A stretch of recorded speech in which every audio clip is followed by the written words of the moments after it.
자, 오늘은 요한계시록 16장 17절로 해서 마지막 21절 말씀까지 오늘 나누려고 합니다. 17절에서 21절까지입니다. 자, 우리가 먼저 함께 읽겠습니다. 일곱째가 그 대접을 공기 가운데 쏟음에 큰 음성이 성전에서 보좌로부터 나서 가로되 되었다 하니 번개와 음성들과 뇌성이 있고 또 큰 지진이 있어 어찌 큰지 사람이 땅에 있어 오므로 이같이 큰 지진이 없었더라. 큰 성이 세 갈래로 갈라지고 만국의 성들도 무너지니 큰 성 바벨론이 하나님 앞에 기억하신 바 되어 그의 맹렬한 진노의 포도주 잔을 받음에 각 섬도 없어지고 산악도 간데 없더라. 또 중수가 한 달란트나 되는 큰 우박이 하늘로부터 사람들에게 내리매 사람들이 그 박죄로 인하여 하나님을 회방하니 그 재앙이 심히 크미로라. 아멘. 이제 오늘은 계시록 16장 17절부터 보게 됩니다. 지난주에 사실은 우리가 이 부분도 그냥 한꺼번에 보려고 했지만 좀 시간이 부족해서 중간에 마칠 수밖에 없었습니다. 그래서 사실 남은 부분이 제가 이걸 정리해 오면은 A4 용지로 한 2장 반 정도가 그때 남았었어요. 그래서 요거 오늘 한 20분이나 30분이면 다 하겠다 하고 또 준비하다 보니까 오늘 또 7장이 됐어요. 그래서 도로 많아져 갖고 오늘 이제 어떻게 될지 모르겠습니다. 지난주에 우리가 그 마지막 재앙이 7 대접의 재앙이거든요.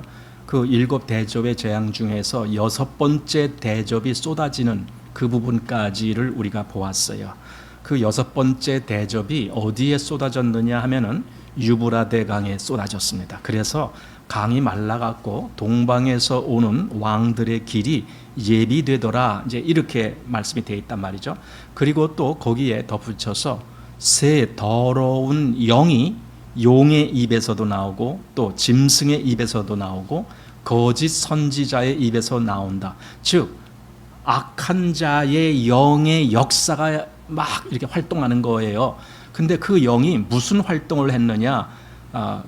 그 세상 임금들, 여기 온 천하의 임금들을 아마겟돈이라는 곳으로 모은다 그랬습니다. 그래서 거기서 하나님의 그 큰 날의 전쟁을 위해서 한마디로 하나님과 싸우려고 이제 그 뜻입니다. 그게. 그런데요, 지금도 사단은 바로 그 일을 하고 있어요.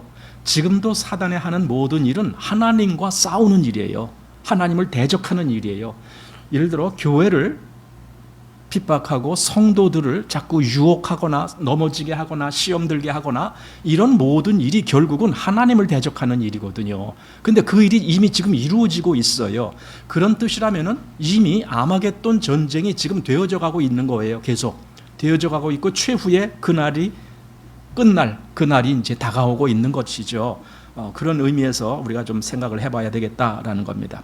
그래서 지난번에 아마겟돈이 뭐냐, 무슨 뜻이냐 했을 때 그게 바로 무깃도산이라는 뜻이다.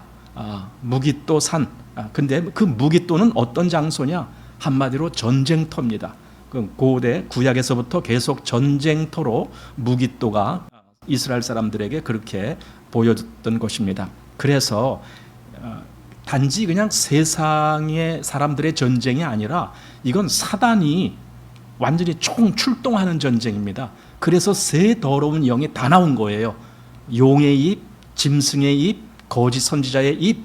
그러니까 입에서 나왔다는 것은요, 그 악한 자의 영도 동일하게 그 말로 역사를 하는 거예요. 말로 전쟁을 하는 거예요. 어떻게? 거짓말로 또는 속이는 말로, 거짓 진리로. 그래서 사람들의 영을 넘어뜨리게 하는 거예요. 넘어뜨리게 하는 게 말로 유혹하는 거 아닙니까? 사실 칼로 누가 위협을 한다 하고 해서 신앙이 바뀌질 않아요. 그런데 거짓된 말로 누가 유혹을 할 때는 거기에 홀가닥 넘어갈 수가 있어요. 그게 바로 이단들이 하는 일이거든요. 이단들이 말로 유혹을 해가잖아요. 근데 많은 사람들이 거기에 빠져가거든요. 마찬가지로 사단이 그렇게 한다라는 거예요. 그래서 입에서 나오는 거예요. 그 영은. 그래서 그 입에서 나오는 말로 역사할 때에 사단의 영이 같이 역사가 되는 거죠. 성령께서도 하나님이 주신 말씀으로 역사되어질 때 그때 성령께서 역사하시듯이 악한 자의 영도 그렇게 역사를 하게 되어 있습니다. 그래서 그걸 보고 영적 전쟁이다 이렇게 지금 말하는 겁니다. 그래서 지금 우리는요 이미 아마겟돈 전쟁을 치르고 있습니다. 우리는요 군사로 부름을 입었습니다. 왜 그렇습니까? 싸우라고. 한마디로 전쟁하라고. 우리는 전쟁을 하는 존재들입니다. 그게 바로 지금 우리 성도들의 위치입니다. 그래서 우리는요 하나님의 군사로서 그 하나님의 전신갑주로 무장을 하라라고 성경에 되어 있죠. 우리 에베소서 6장에 보면은 그 말씀이 있습니다. 6장 10절에 종말로 너희가 주 안에서와 그 힘의 능력으로 강건하여 지고 마귀의 괴계를 능히 대적하기 위하여 하나님의 전신갑주를 입으라. 하나님의 전신갑주는요 마귀를 대적하기 위해서, 그것은 다시 말해서 마귀의 공격이 있다라는 뜻이고 마귀와 우리는 전쟁을 한다는 뜻입니다. 그래서 반드시 하나님의 전신갑주를 입으라는 거예요. 그럼 지금 이 땅에서 전쟁이 이루어지고 있다라는 거예요. 무슨 전쟁? 아마겟돈 전쟁이. 사단과 하나님과의 전쟁이. 그것이 계속 이어져서 그 마지막 하나님의 날까지 다 그게 집중돼서 그날 하나님이 심판으로 다 사단의 세력들을 멸절하실 그때까지 그 역사가 계속된다 이렇게 보는 겁니다. 그렇지만 우린 걱정할 필요가 없습니다. 왜냐하면 이 전쟁의 결과는 이미 났어요. 누차 요한계시록을 보면서 말씀드리지만 우리 주께서 이미 승리하셨어요. 골로새서에서 보면은 거기에 십자가로 승리하셨느니라 이 말씀이 있습니다. 또 요한복음에 보면은 주님이 그랬잖아요. 내가 세상을 이겼노라 말씀하시잖아요. 이미 승리가 되어 있습니다. 그럼 아니 이미 승리가 됐는데 그럼 우리는 그럼 싸울 거가 없나 이렇게 또 생각하면 좀 그건 달라요. 주님이 이미 승리했기 때문에 우리도 그 승리를 누리기 위해서 싸우는 거예요. 우리가 사단을 대적하고 싸우는 것은요 이미 이겼기 때문에 싸우는 거지, 만약에 주님이 이긴 사실이 없다면 우리가 무슨 수로 사단을 이겨요? 우리 그런 능력 없어요. 그러나 주님이 이기셨기 때문에 우리는 그걸 믿고 싸우는 거예요. 사단아 물러가라. 얼마든지 그럴 수가 있는 거예요. 주님이 이미 이기셨다라는 겁니다. 예수님이 사단을 이긴 경우가 우리가 이제 좀 더 확대해서 해석을 해본다면은 예수님이 이 땅에서 공생애를 시작하실 때, 그리고 예수님이 이 땅에서 공생애를 마치실 때, 그때 다 나타나는 거예요. 시작할 때와 끝 마치실 때. 시작할 때는 예수님이 금식하신 후에 사단이 시험할 때, 그게 말하자면 전쟁입니다. 그때 우리 주께서 이기셨잖아요. 말씀으로 이기셨잖아요. 마지막에도 예수님이 십자가에서 사단을 이기시는 거예요. 그래서 이긴 증거가 부활이에요. 사단이 아무리 예수님을 죽이면은 모든 것이 자기가 승리될 거라고 착각했지만 우리 주님은 죽음까지도 이기시는 주님이시기 때문에 결국은 사단을 이긴 거예요. 이것이 주님이 사단을 이기시는 모습입니다. 자, 그래서 여기 요한복음 16장, 이것을 너에게 이름은 너희로 내 안에서 평안을 누리게 하려 함이라 하고, 세상에서는 너희가 환난을 당하나, 이게 있다고요. 왜냐하면 싸우기 때문에, 우리는 사단과 싸워야 되기 때문에 그래서 환난이 오는 거예요. 그러나 어떡하라고요? 담대하라, 내가 세상을 이기었노라 하시니라. 이렇게 주님이 이제 말씀해 주신 겁니다. 그래서 우리가 지금 전쟁을 하고 있는데요. 여러분, 전쟁은요 편안한 전쟁은 없어요. 이 세상에서 편안한 전쟁이라는 것은 없어요. 모든 전쟁은 피 흘리는 거예요. 모든 전쟁은 목숨 걸고 싸우는 거예요. 그게 전쟁이에요.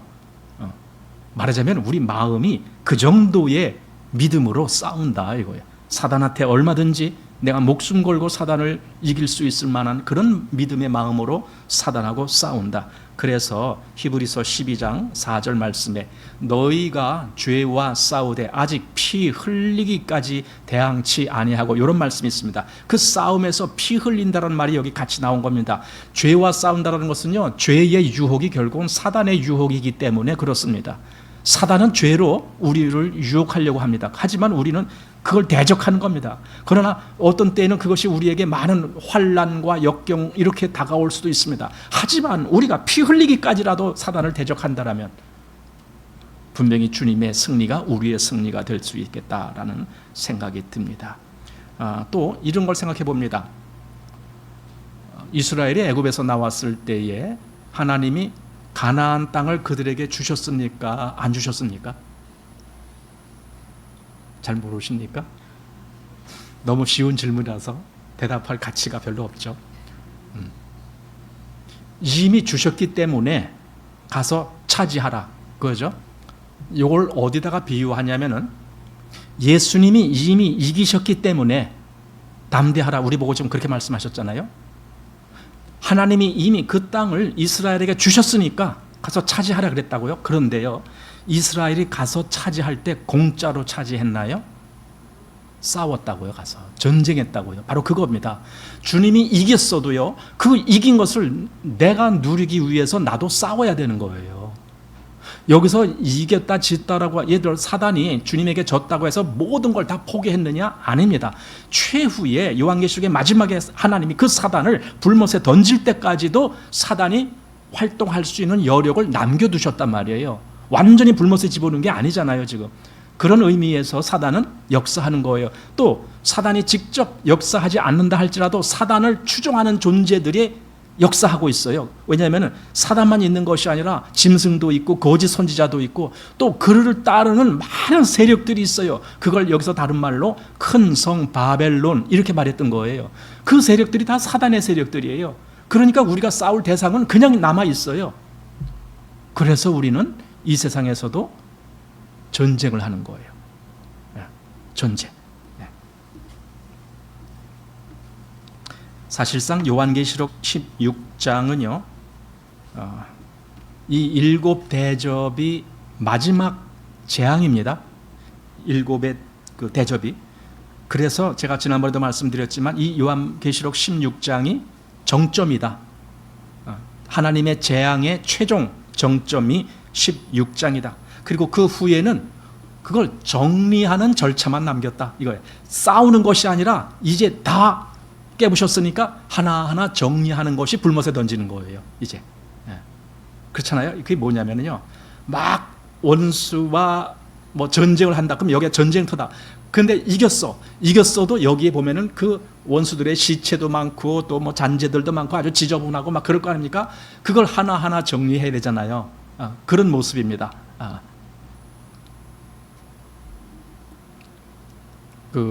요번에 이스라엘이 하마스와 전쟁을 하는 바람에 그 가자 지구를 그냥 완전히 그냥 뭡니까? 가루로 만들어 놔요. 공격하는 데는 가루가 돼요. 건물들이 그냥 완전히 탁 그냥 폭삭 주저앉고. 근데 어떤 기자가 지금 그 가자 지구의 그런 모든 것들을 정리하는데 16년이 걸린대요. 하여튼 그렇게 해서 될지 안 될지는 모르겠지만 하여튼 그렇게 얘기를 하더라고요.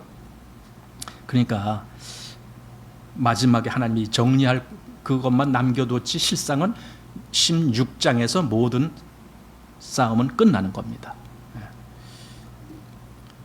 그리고 그렇게 정리한 다음에 이제 하늘의 혼인잔치가 남아있는 겁니다. 하나님의 궁극적인 목적은 하나님 나라의 완성입니다. 그걸 위해서 사단을 제거하는 거예요. 하나님 나라의 완성을 위해서. 그리고 우리 보고도 주님이 말씀하셨더니 너희는 먼저 그의 나라와 그의 의를 구하라. 그의 나라. 그래서 그 나라가 완성되는 모습이 요한계시록에 나오는 것이고 그 나라가 완성되기 위해서 하늘의 혼인잔치가 있는 거예요. 그러니까 혼인잔치니까 세상의 결혼을 생각하진 마세요. 거기서의 혼인이라는 개념은 우리가 주님과 함께 거하는 거예요. 함께. 거기에 하나님의 보좌가 같이 있는 거예요. 그게 혼인이에요. 그러기 위해서 하나님이 용을 심판하시고 불못에 던지는 그런 역사가 있습니다. 자, 이제 오늘 17절부터 봅니다. 17절 이하에는 이제 일곱째 천사의 일곱째 대접이 쏟아지는 그 모습이 나옵니다.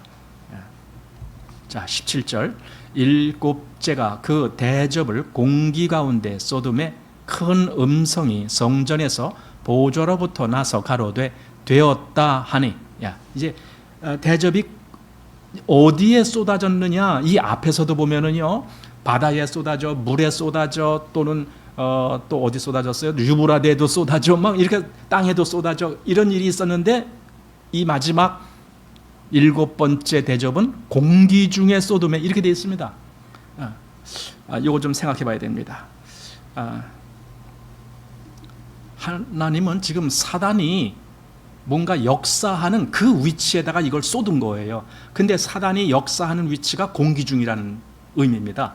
거기서 사단이 지금 역사했기 때문에 그 마지막 대접을 공기 가운데 쏟으신 거예요. 예. 그렇다면은 왜 공기 가운데 쏟으셨느냐 했을 때 사단이 공중의 권세 잡은 자이기 때문에 그렇습니다. 그게 의미적인 내용입니다.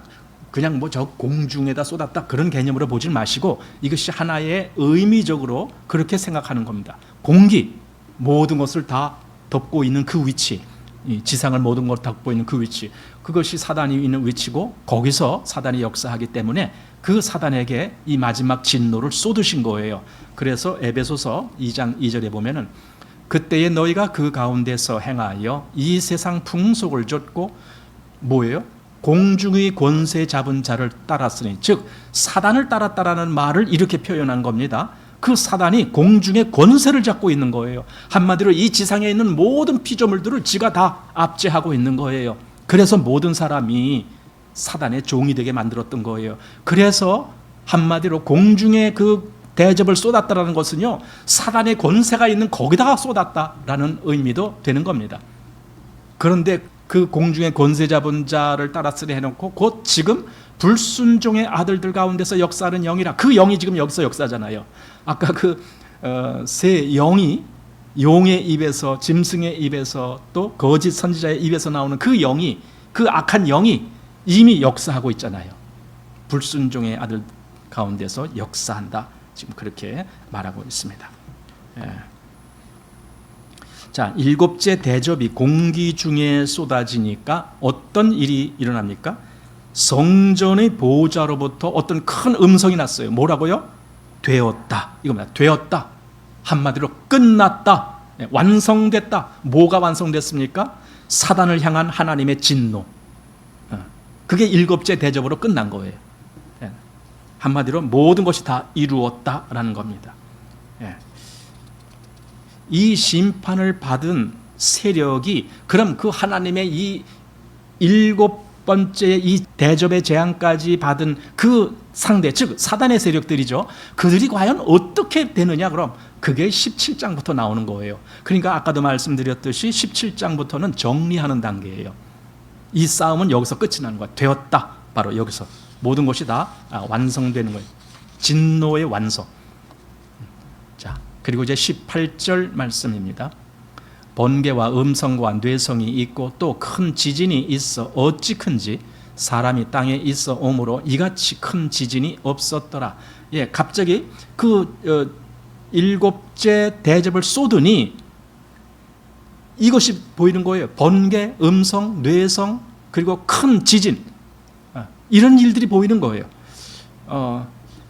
여기서 표현된 이런 번개, 음성들, 또 뇌성, 큰 지진, 이것은 하나님의 최후의 심판을 말하자면 보여주기 위한 것들이에요. 하나님의 그 모습이 나타날 때에는 이런 것들이 같이 동반됐어요. 과거에 율법을 주실 때에도 그 시내산 위에서 이런 모습이 보였고 그 외에도 여러 곳에서 이런 모습들이 보였다라는 거예요. 이게 하나님이 나타나시는 하나의 표현입니다.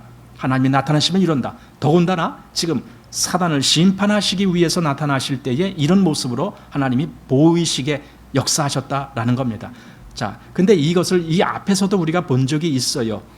인의 재앙, 또 나팔의 재앙, 그리고 지금은 대접의 재앙이잖아요. 그 인의 재앙이 있을 때 여기 8장 15절에 보면은 천사가 향로를 가지고 단 위에 불을 담아다가 땅에 쏟음에 뇌성과 음성과 번개와 지진이 나더라, 이렇게 되어 있습니다. 이게 일곱째 인을 떼실 때에 벌어지는 일입니다. 그리고 또 일곱째 천사의 나팔이 있을 때 11장 19절입니다. 이에 하늘에 있는 하나님의 성전이 열리니 성전 안에 하나님의 언약궤가 보이며 또 번개와 음성과 뇌성과 지진과 큰 우박이 있더라. 이때도 그 재앙이, 그러니까 일곱째 인, 일곱째 나팔, 일곱째 대접에 똑같은 현상이 일어나는 거예요. 제가 저번에도 말씀드렸지만은요, 이 일곱 인의 재앙이나 일곱 나팔의 재앙이나 일곱 인의 재앙의 그 일곱 번째는 다 똑같이 끝나는 거예요. 한마디로. 그러니까 일곱 인 쫙 하나 둘 셋 넷 다섯 여섯 일곱 끝나고 이걸 제껴두고 그다음 또 나팔 하나 둘 셋 넷 이렇게 되는 게 아니에요.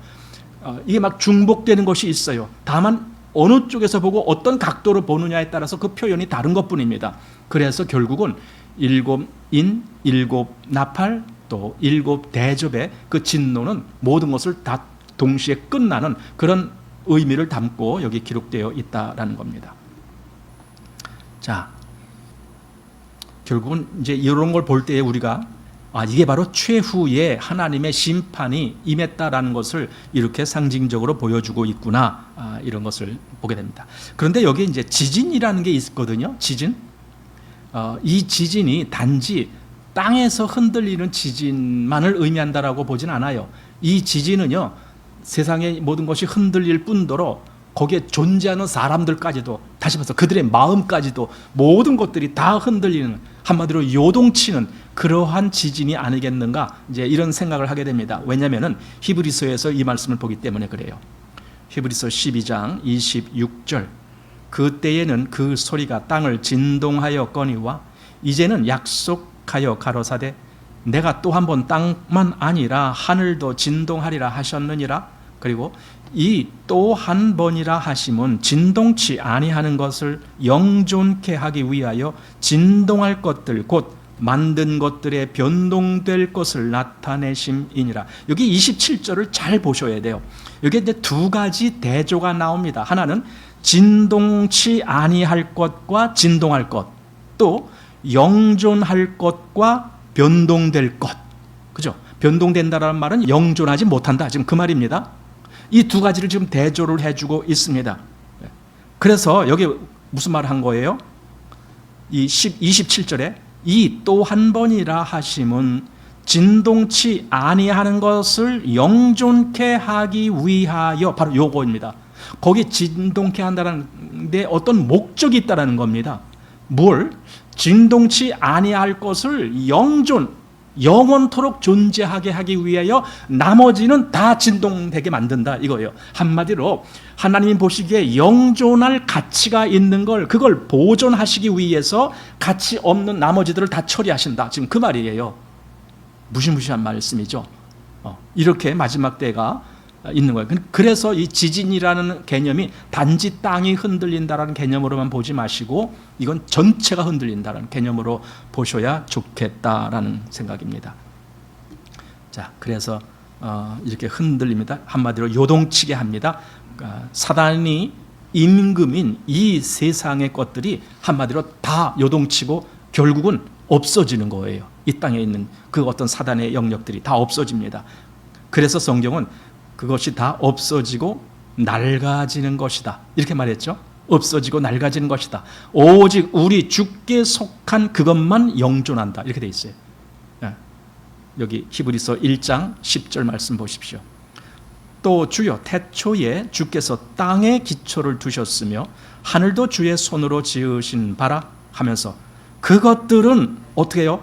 멸망할 것이요. 그죠? 멸망한다는 거예요. 하나님이 애초에 지으신 첫 창조에 속한 것들은 멸망할 것이다. 그러나 오직 주는 영존할 것이요.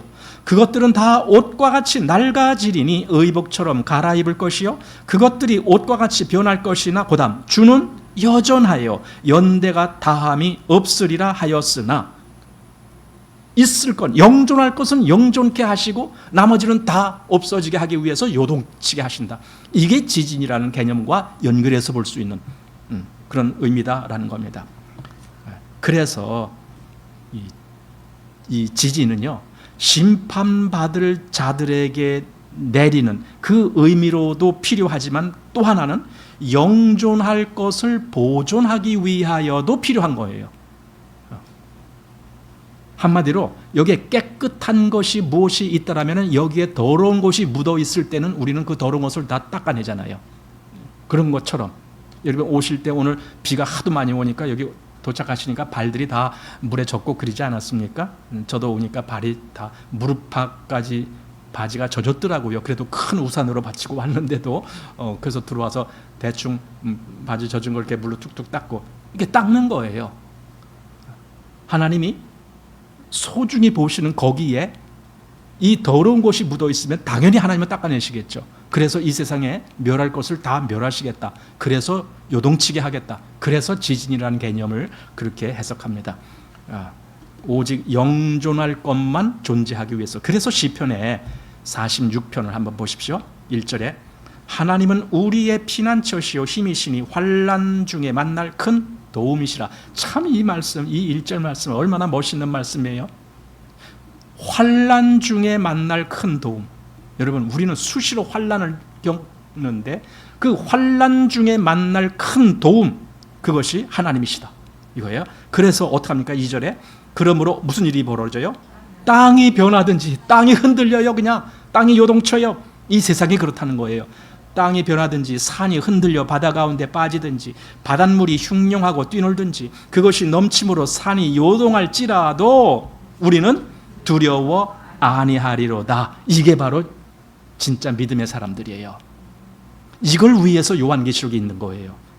믿음의 사람이 바로 이런 사람이다라는 것을 보여주시기 위해서 우리에게 그걸 지금 말씀해 주시는 겁니다. 이 환난, 우리는 세상에서 살 때에 그리스도인이라고요, 세상에서 편한 삶을 살지 않아요.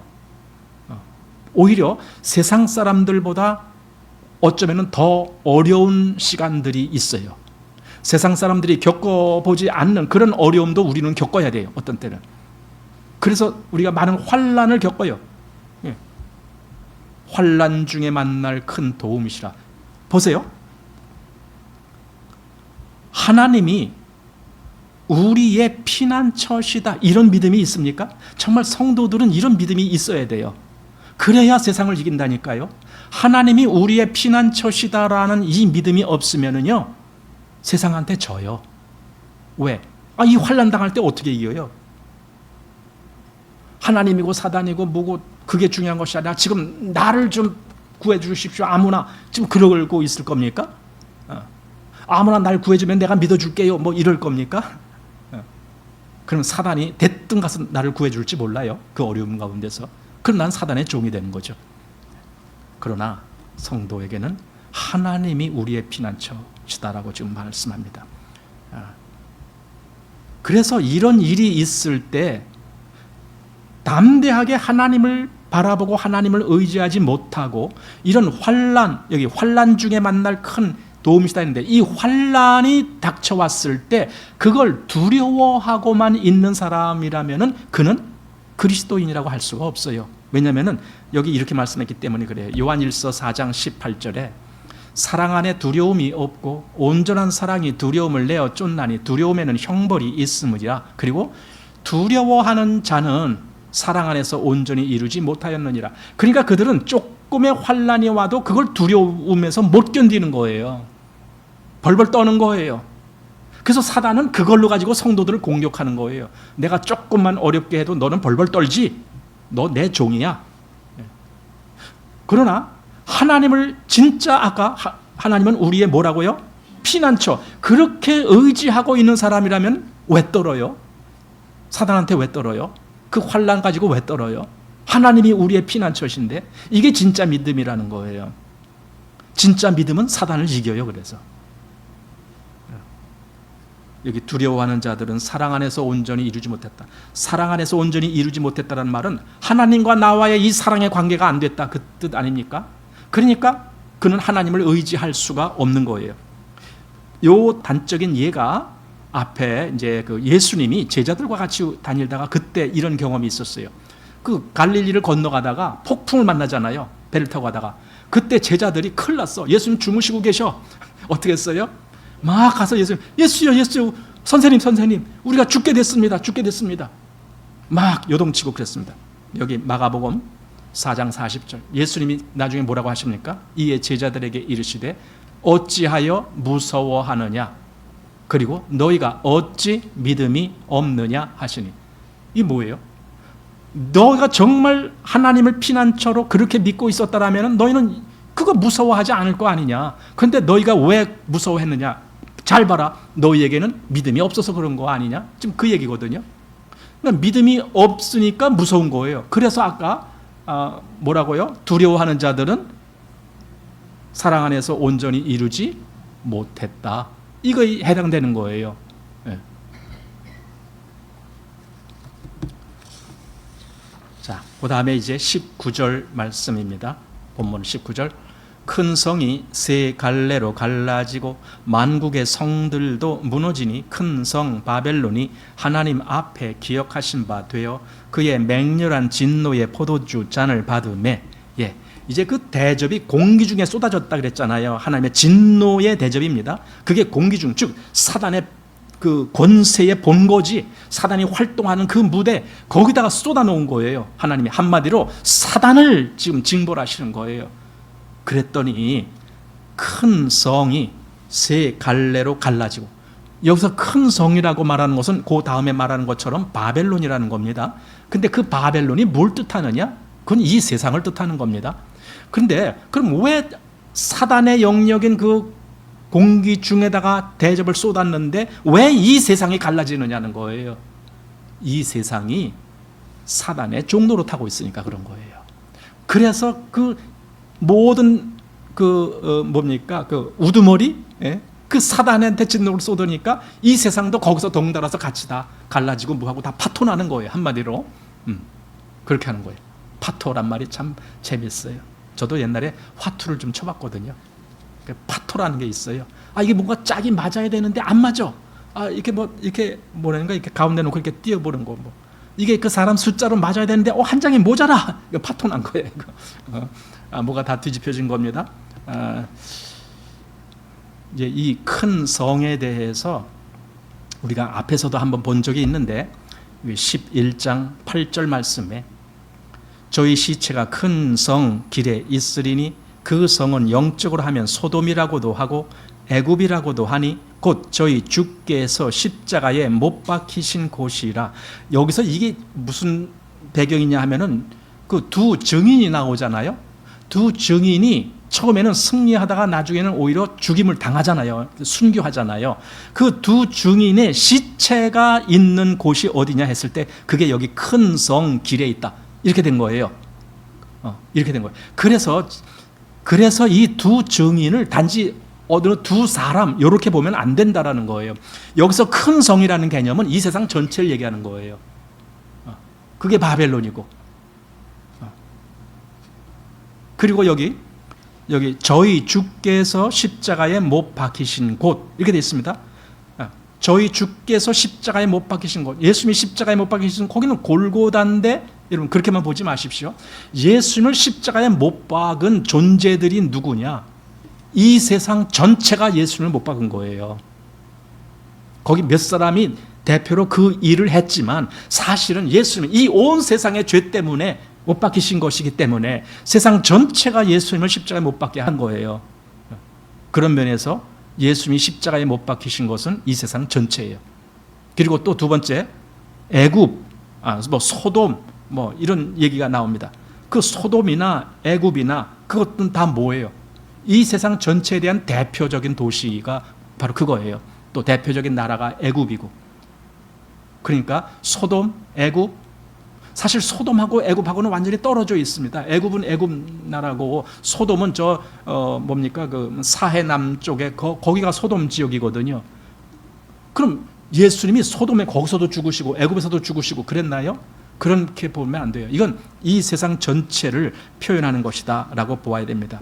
그래서 여기 두 증인의 시체가 큰 성 길에 있다라고 하시는 그 말씀을 볼 때 이 두 증인은 온 세상에 있는 하나님의 백성, 즉 성도들을 두고 말했다. 즉 그들이 순교자도 있고 또 순교의 마음으로 신앙생활을 하는 그들을 두고 이렇게 하나님이 말씀한 것이다. 그래서 그 위에 뭐라고 했냐면 저희 주께서 십자가에 못 박히신 곳, 이런 말씀 있잖아요. 저희 주께서 십자가에 못 박히신 곳, 그곳이 큰 성이요, 결국은 그게 바벨론인데 왜 거기 저희 주라고 말씀했습니까? 여기서 저희라는 개념은 두 증인을 두고 한 말입니다.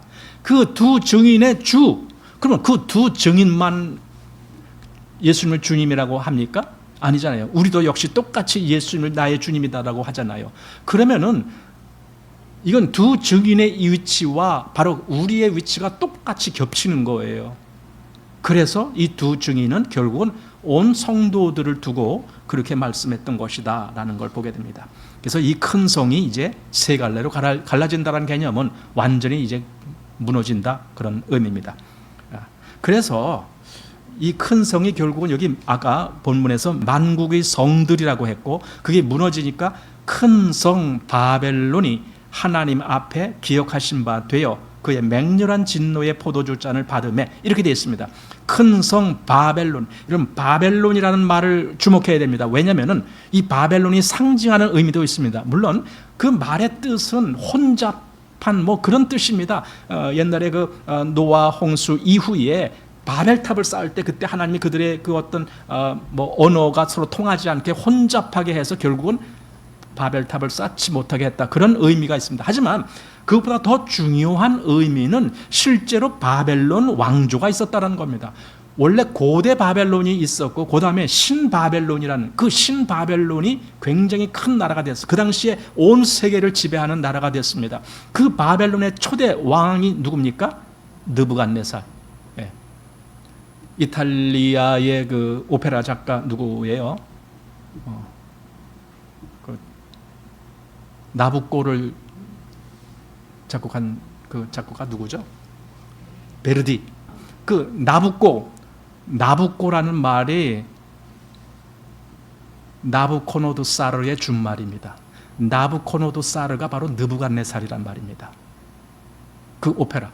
그러니까 느부갓네살이 이스라엘 백성들을 와서, 그러니까 이스라엘을 파괴하고 다 그냥 부수고 많은 사람들을 포로로 잡아가고, 그 느부갓네살이 그랬단 말이에요. 그와 같이 사실은 이탈리아라고 하는 그 나라도 그런 고난을 겪었어요. 그래서 그게 겹치기 때문에 그 나라에서 그 오페라를 굉장히 사랑하면서 이제 그걸 거기서 하게 하고 막 그랬던 거예요. 그런 그 바벨론, 즉 느부갓네살 왕조가 있는 그 왕국이 바벨론이고, 그 바벨론이 얼마나 세력이 큰지 이스라엘까지 침략해서 다 잡아가고 했던 그 바벨론. 근데 그 바벨론에 그 느부갓네살 왕에게 하나님이 이 계시의 메시지를 던진 거예요. 다니엘 4장 30절에 나 왕이 말하여 가로되 이 큰 성 바벨론은 내가 능력과 권세로 건설하여 나의 도성을 삼고 이것으로 내 위엄의 영광을 나타낸 것이 아니냐 하였더니, 이 말이 오히려 나 왕의 입에 있을 때에 하늘에서 소리가 내려 가로되 느부갓네살 왕아, 네게 말하노니 나라의 위가 네게서 떠났느니라. 한마디로 너는 망했다. 보세요.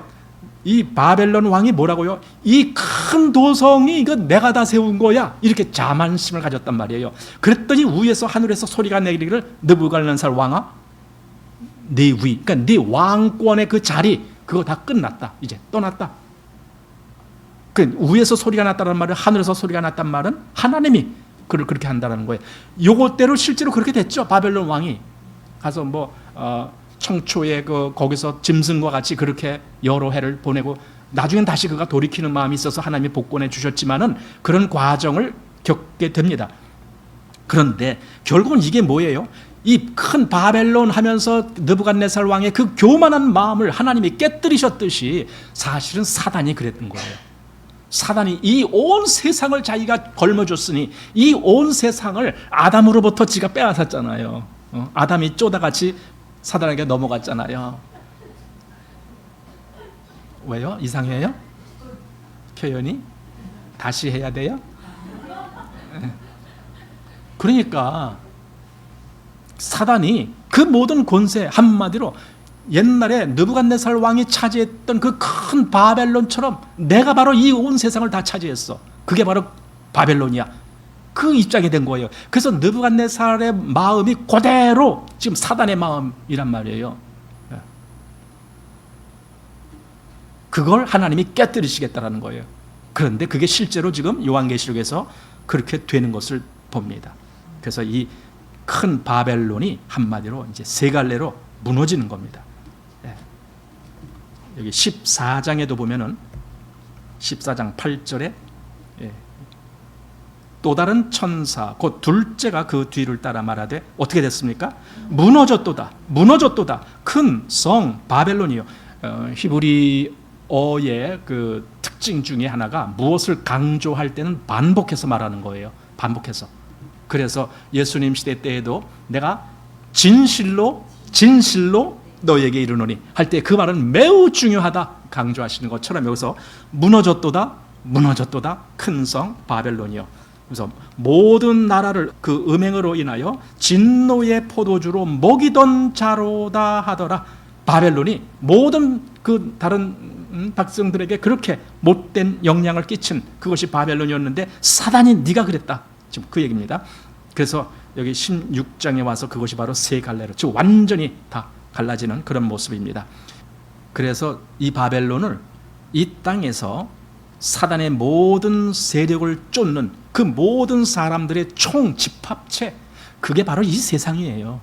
이 세상은 다 사단의 세계예요. 그래서 그걸 의미한다라고 보는 겁니다. 그래서 이제 17장 이제 다음에 보겠지만은 여기 17장 5절에 보면 그 이마에 이름이 기록되었을 때 비밀이라 큰 바벨론이라 땅의 음녀들과 가증한 것들의 엄이라. 누가?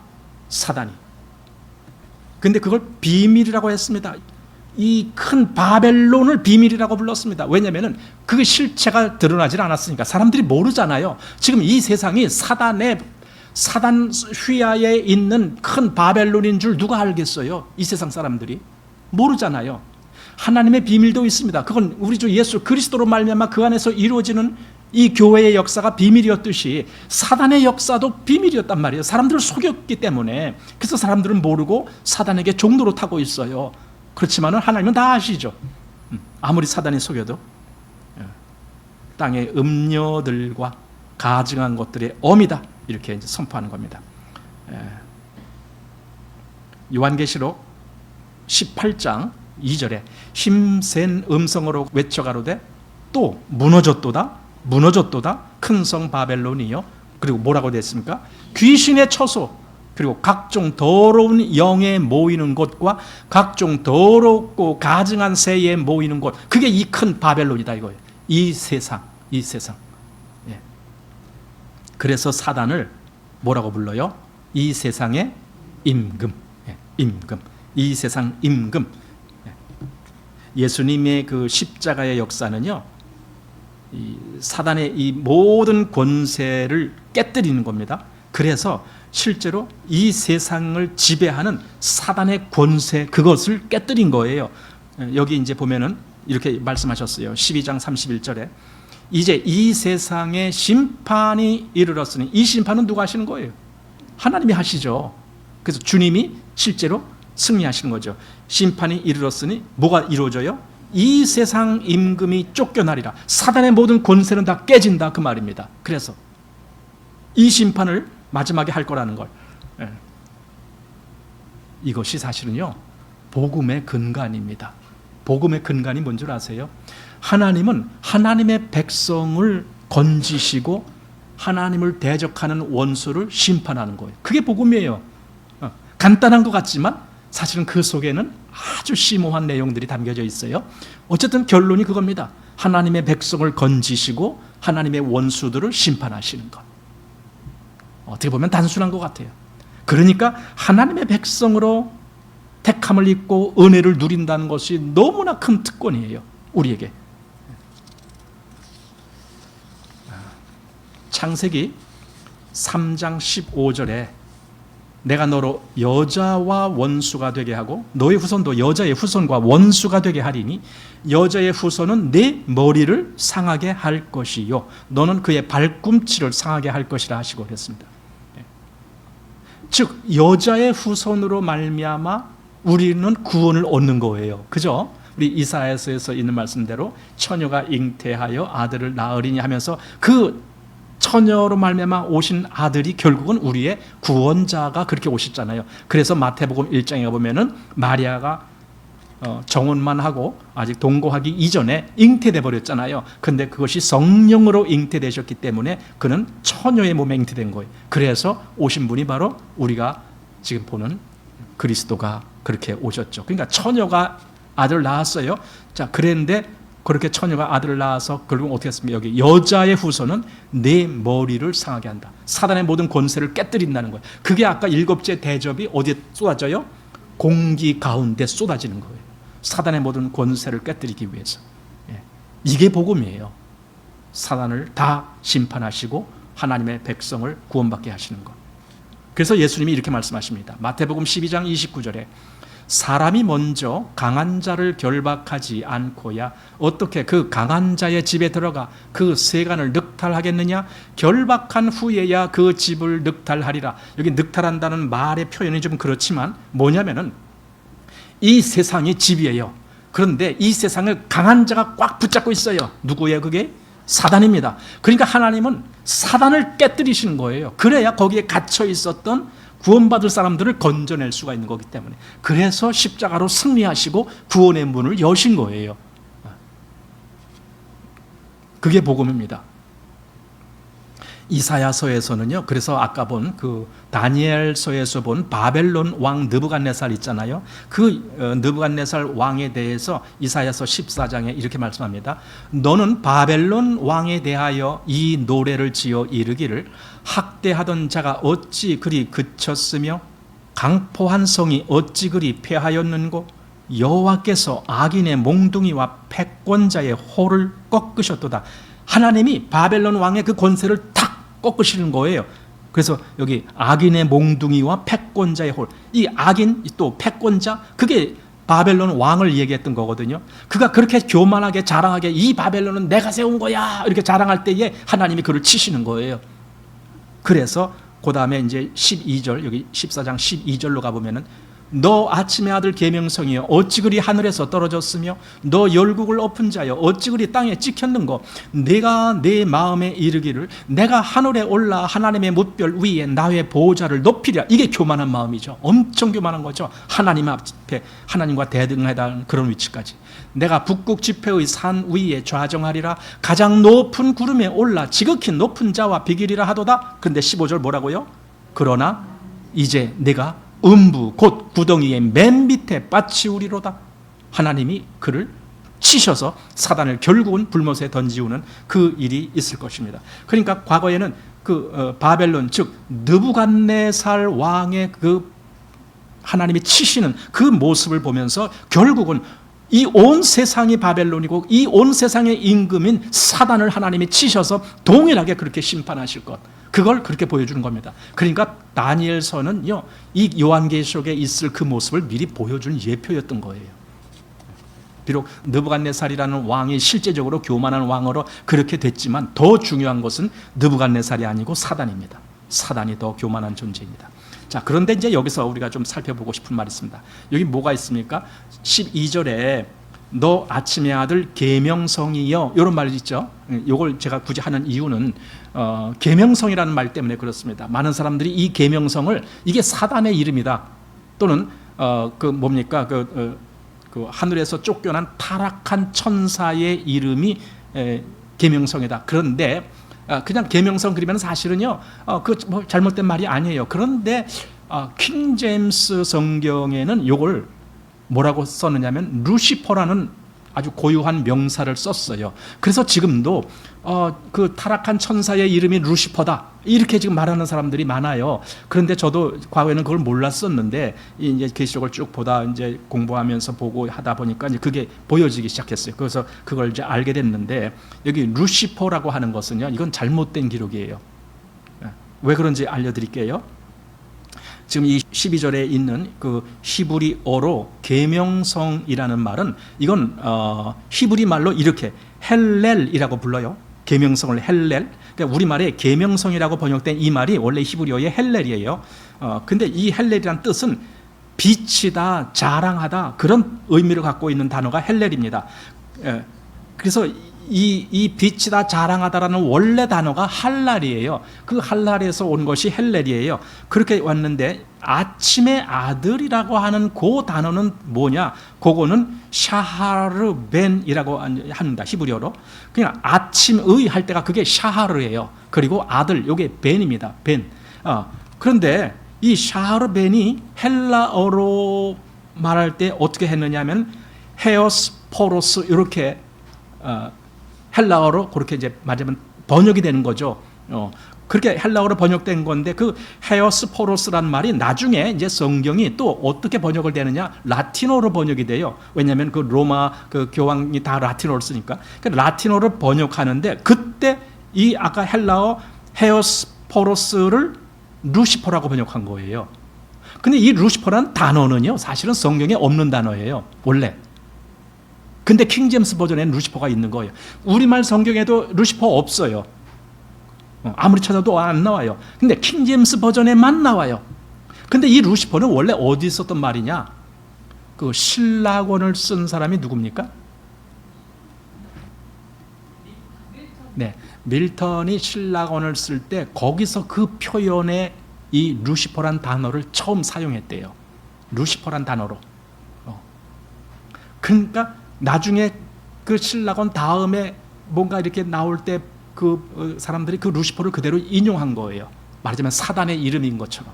그렇게 해서 썼습니다. 그래서 킹제임스 버전에는 루시퍼 이렇게 되어 있습니다.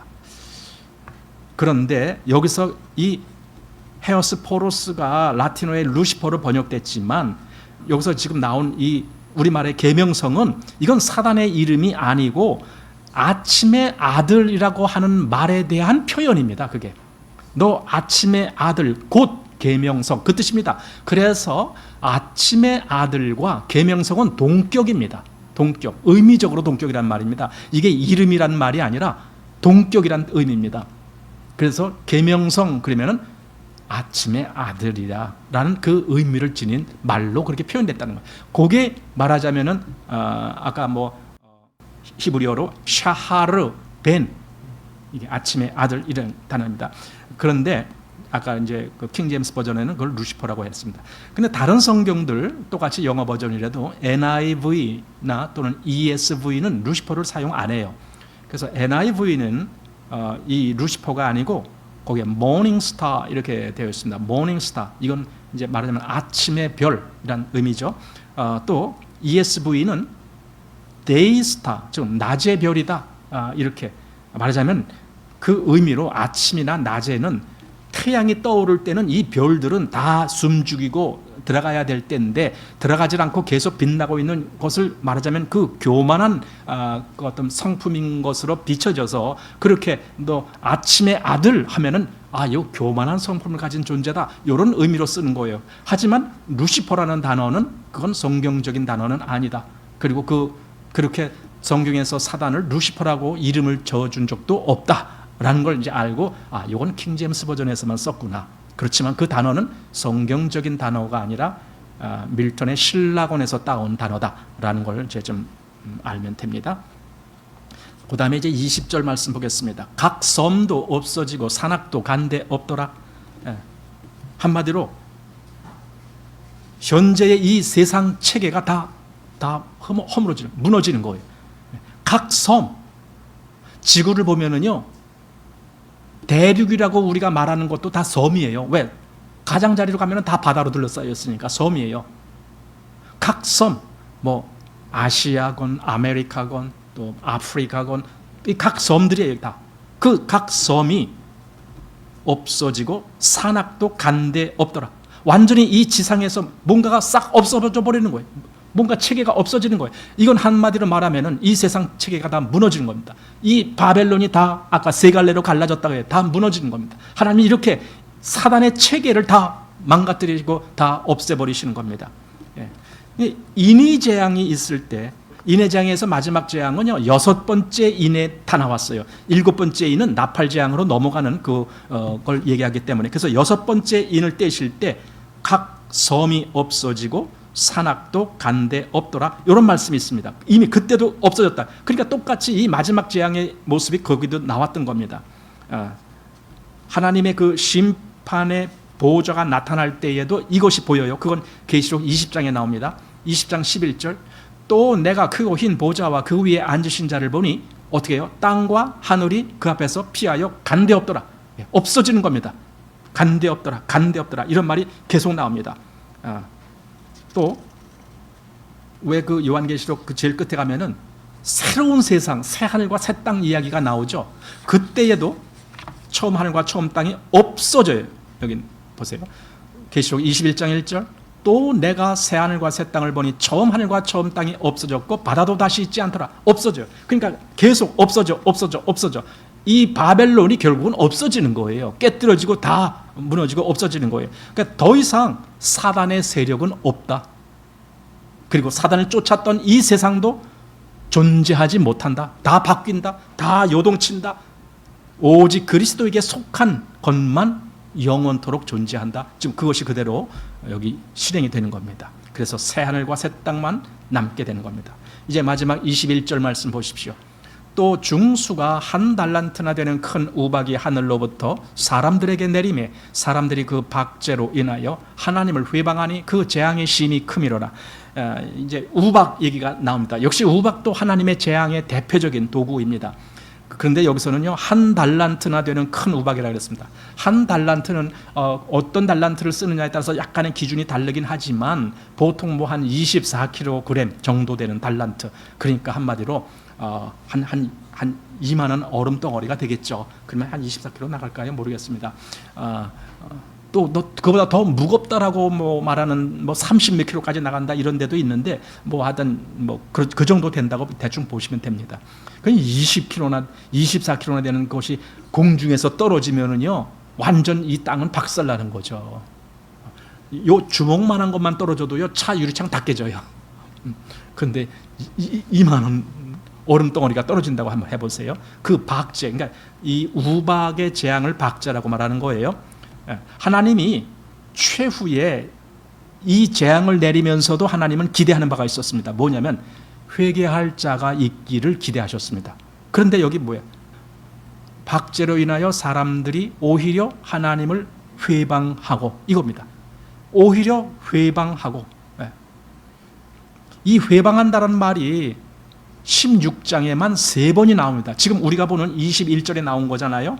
그런데 이 앞에서 9절 말씀에도 사람들이 크게 태움에 태워진지라, 이 재앙들을 행하는 권세를 가지신 하나님의 이름을 회방하며, 그리고 어떻게 했어요? 회개하여 영광을 주께 돌리지 아니하더라. 그리고 11절에도 아픈 것과 종기로 인하여 하늘의 하나님을 회방하고 저희 행위를 회개치 아니하더라, 이런 말이 지금 16장에만 3번이나 회개치 아니하더라, 또 하나님을 회방한다, 이런 말씀이 계속 나오는 겁니다. 그러니까 이렇게 회개할 기회를 주셨음에도 회개를 안 했기 때문에 결국은 하나님이 그들을 최후 마지막 심판을 내리시는 것이 의로우시도다라고 얘기하는 거예요.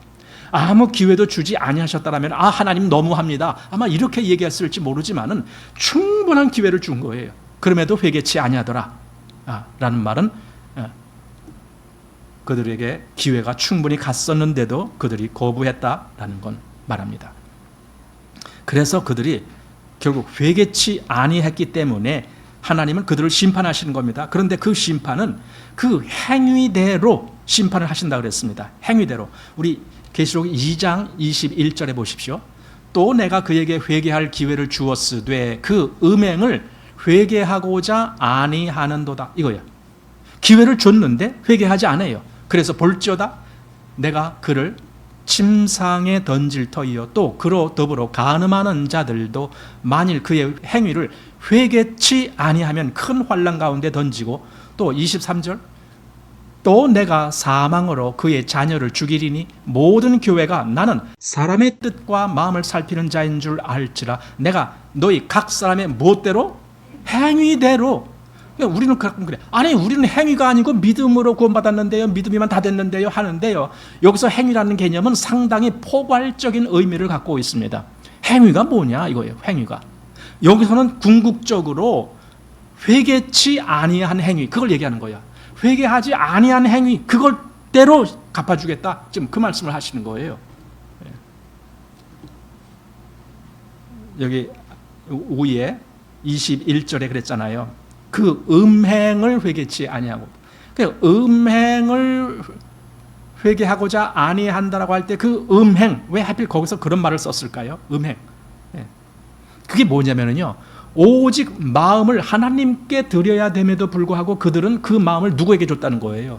사단에게 준 거예요. 그것이 하와 때 그랬던 거예요. 그런데 그것이 계속 그 이후에 사람들이 다 똑같은 전철을 밟고 있는 거예요. 마음을 하나님께 드리지 아니하고 사단에게 주는 거예요. 그래서 사단이 주는 걸 좋다라고 받고 있고, 그래서 이 세상에서 모든 걸 잘 먹고 잘 살자 여기에만 국한되는 거예요. 하나님께 가질 않아요. 그러니까 사실은 그게 다 바벨론이에요. 하나님이 그걸 다 깨뜨리시는 거예요. 우리가 구원받았다라고 말하는 게 뭡니까?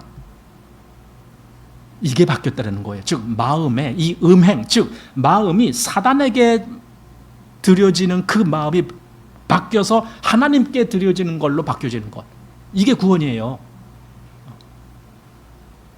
이게 행위란 말이에요. 실제적으로 바뀌었잖아요. 이게 나와야죠, 실제적으로. 마가복음 1장 14절에 요한이 잡힌 후 예수께서 갈릴리에 오셔서 하나님의 복음을 전파하여 가라사대 때가 찼고 하나님 나라가 가까웠으니 뭐 하라고요? 회개하고 복음을 믿으라, 이거예요. 너희 마음이 지금까지는 사단을 섬겼지만은 이제 그 마음을 돌이켜라. 그리고 이제는 하나님을 섬겨라. 이게 회개입니다. 그래서 회개는 마음을 사단에게 주었던 그 잘못에서 돌이켜서 이제는 하나님께 드리는 그 마음이 되는 거예요. 이게 진짜 구원이고 진짜 회개입니다. 그래서 회개치 아니하는 사람들에게는 하나님이 아주 철저하게 심판을 하시겠다라는 겁니다. 계시록 18장 6절 말씀이 그랬습니다. 그가 준 대로 그에게 주고 그의 행위대로, 여기 행위가 또 나옵니다. 그의 행위대로 갑절을 갚아주고 그의 섞은 잔에도 갑절이나 섞어 그에게 주리라. 아주 완벽한 진노를 그에게 쏟아붓겠다, 지금 그 소리입니다. 그래서 지옥 가는 겁니다. 정말 회개치 아니하고 그 마음이 그대로 사단에게 매여 있는 사람들, 하나님께로 돌이켜지지 아니하고 마음이 사단에게 간 사람들, 그러니까 내가 구원의 교리를 알았느냐는 중요한 게 아니에요. 아, 그거 구원이에요? 아, 나 이제 배워서 알았어요? 라고 구원을 얘기하는데 그거 아무것도 아니에요. 진짜 너의 마음이 바뀌어졌느냐가 중요한 거예요. 그 바뀌어진 것을 회개라고 얘기하는 거예요. 너가 정말 회개가 됐느냐? 이거죠. 정말 회개가 됐느냐. 그래서 그 행위대로, 즉 여기 그 행위대로 갑절을 갚아준단 말은 회개치 아니한 행위, 그거예요. 그것에 대해서 하나님 반드시 갚아주시겠다라는 겁니다. 그리고 20장 13절도 보십시오. 바다가 그 가운데서 죽은 자들을 내어주고 또 사망과 음부도 그 가운데서 죽은 자들을 내어주매 각 사람이 자기의 행위대로 심판을 받고, 이렇게 되는 겁니다. 그러니까 이게 지금 율법대로 심판하신다 그게 아니라 왜 회개치 아니하였느냐 이거예요. 왜 네 마음을 계속 사단에게 주고 있느냐, 왜 너는 계속 영적인 간음을 하고 있느냐, 이걸 심판하시겠다라는 거예요. 그게 여기서 말하는 행위라는 겁니다. 그래서 사망과 음부도 어디 불못에 던지우니 이것이 둘째 사망 곧 불못이라, 이게 하나님이 하시는 심판입니다. 그들은 하나님을 따르지 아니하고 사단을 따랐기 때문에 그 사단을 따르는 그 세계가 바벨론입니다. 하나님이 그걸 깨뜨리십니다. 그래서 여기 요한복음 3장 18절에 저를 믿는 자는 심판을 받지 아니하는 것이요 믿지 아니하는 자는 하나님의 독생자의 이름을 믿지 아니하므로 벌써 심판을 받은 것이라, 이거예요. 왜? 그 마음이 회개치 안 했잖아요. 그럼 벌써 심판을 받은 거야. 그는 왜? 계속 사단을 섬기는 일을 하니까. 또 여기 요한복음 16장 9절에 죄에 대하여라 함은 저희가 나를 믿지 아니함이요, 이게 죄다. 왜 그 마음에 돌이켜지지 않았느냐, 왜 네 마음을 아직도 사단에게 주고 있느냐, 네 마음을 이제는 하나님께 돌이켜야 된다, 그랬는데 너는 왜 회개치 아니하느냐. 아까 계속 16장만 보더라도 하나님을 회방하고 회개치 아니한단 말이 3번이나 나오는 거예요. 마지막 심판 때. 그래서 하나님의 심판을 쏟으시는 거예요.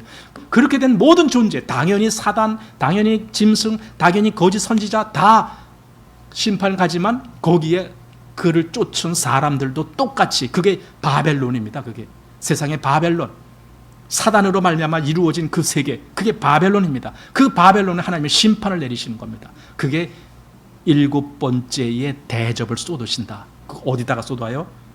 공기 가운데 쏟으신다 이거예요. 그래서 사단을 완전히 깨뜨리시는 겁니다. 이게 하나님의 최종적인 심판의 역사입니다. 그리고 이제 17장부터는 다 이제 끝났으니까 이 잔재들을 정리하는 것만 남은 거예요. 하나님의 심판은 16장으로 다 끝난 겁니다. 어때요?